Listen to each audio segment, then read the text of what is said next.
Truck चलाते हैं भाई, ठीक है। चलो, तो सबसे पहले बात कर रहे हैं लोडिंग ऑफ CO2। तो CO2 की लोडिंग करते हैं, फिर CO2 की अनलोडिंग करेंगे, ठीक है। नियर द टिश्यू, अच्छा लोडिंग कहां होती है भाई? नियर द टिश्यू, क्योंकि टिश्यू में ही तो CO2 बन रही है। CO2 का फॉर्मेशन कहां हो रहा है? टिश्यू के अंदर। तो उठा करके ट्रक में लोड करेंगे टिश्यू के अंदर, ठीक है। फिर ड्राइव करेंगे और उठा करके कहां लेके जाएंगे उसको? नियर द लंग्स, वहां पर क्या करेंगे? अनलोडिंग। बिल्कुल कंसेप्चुअल लेके चलो, ठीक है। चलो भाई टिश्यू के पास चलते हैं, लोडिंग करते हैं। ये है टिश्यू साहब।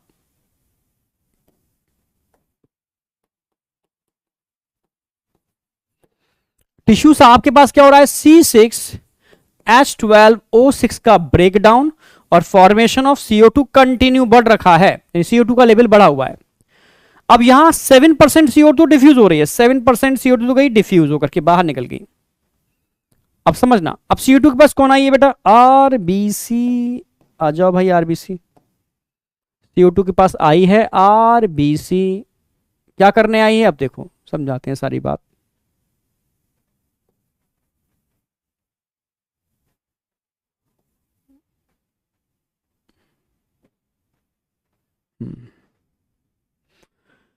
ये है RBC। कहां? ये नियर द टिश्यू आई है। क्या लेने आई है? CO2 को लोड करने आई है और ऑक्सीजन को अनलोड करने आई है। चलो भाई CO2 की लोडिंग कराते हैं।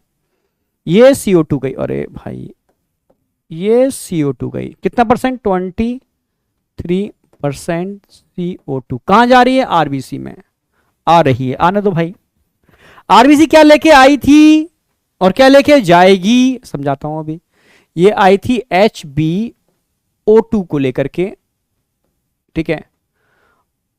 और जब CO2 एंटर करेगी RBC के अंदर तो ये टूटेगा, किसमें टूटेगा? HbCO2। लोडिंग हो गई, ऑक्सीजन बाहर निकल जाएगी। इसमें कोई भी एंजाइम का इन्वॉल्वमेंट नहीं है, विदाउट इन्वॉल्वमेंट ऑफ एंजाइम, ठीक है। CO2 की एंट्री हो रही है बेटा, और ये CO2 अंदर आकर के HbO2 के बीच में ब्रेकअप कराएगी, खुद जुड़ जाएगी, ऑक्सीजन बाहर। और क्या बना लिया इसने? यहां बनाया इसने क्या? बिल्कुल सिंपल तरीके से समझो। यहां किसका फॉर्मेशन किया इसने? यहां फॉर्मेशन किया कार्बा अमाइनो हीमोग्लोबिन। कितना परसेंट? 23%। 23% RBC यानी हीमोग्लोबिन में लोड हो चुकी है CO2। क्लियर है बिल्कुल। अब रिमेनिंग आ जाओ, रिमेनिंग यानी 70% की बात चल रही है। ये गई 70% CO2। ये 70% CO2 एंटर करेगी किसके अंदर? RBC के अंदर, ठीक है। वही करा देते हैं एंटर। 70% CO2 जब RBC में एंटर करेगी बेटा, ये CO2 ये RBC में जाकर के H2O से मिलेगी, H2O। और H2O से मिलकर के ये बनाने वाली है क्या? H2CO3। H2CO3 अगेन H2CO3 बेटा, H2CO3 का ब्रेक डाउन होगा और बनेगा H आइन प्लस HCO3 बाइकार्बोनेट आइन। किस एंजाइम की प्रेजेंस में? एक ही एंजाइम होता है, कार्बोनिक एनहाइड्रेज। कार्बोनिक एनहाइड्रेज ये एंजाइम इन दोनों ही रिएक्शन को कराने के लिए रिस्पॉन्सिबल होता है। Carbonic anhydrase enzyme, carbonic anhydrase लिख देता हूं यहां पर मैं। ये क्या है? कार्बोनिक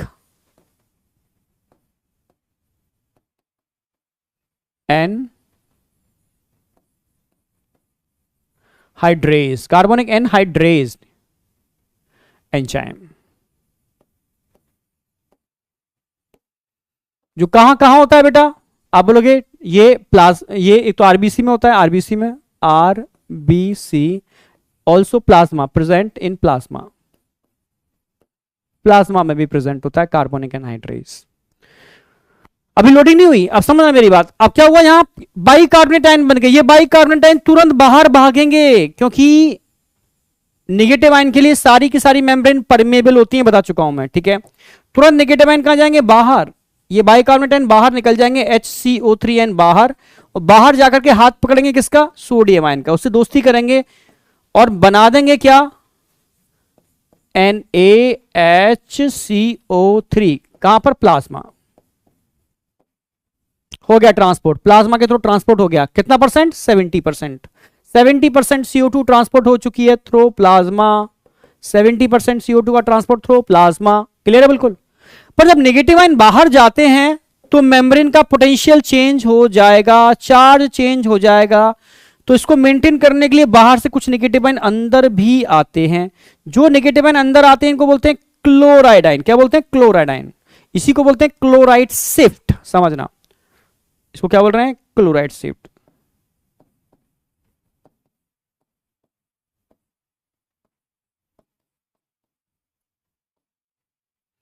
क्लोराइड शिफ्ट बोल रहे हैं, या इसको हैमबर्गर फिनोमिनन भी बोलते हैं। ठीक है, साइंटिस्ट थे जिन्होंने इसको डिस्कवर किया था।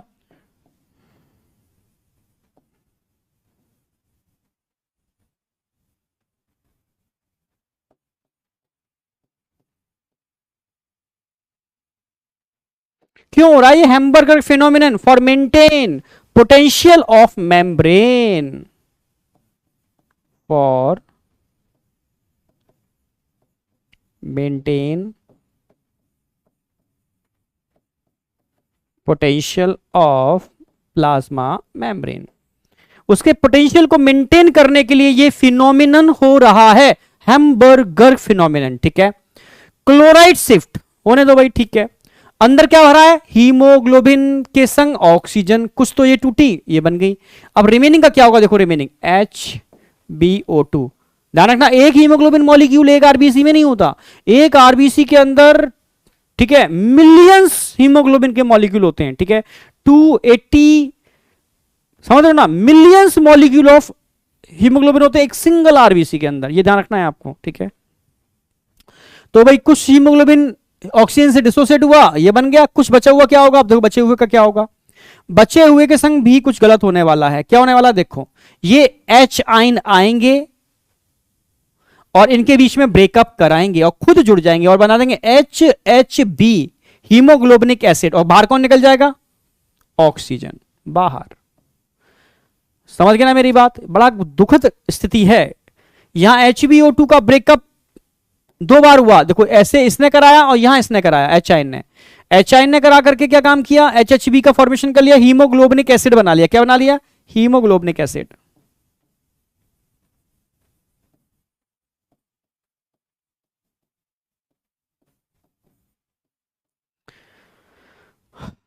और यहां पर ऑक्सीजन रिलीज कर दी।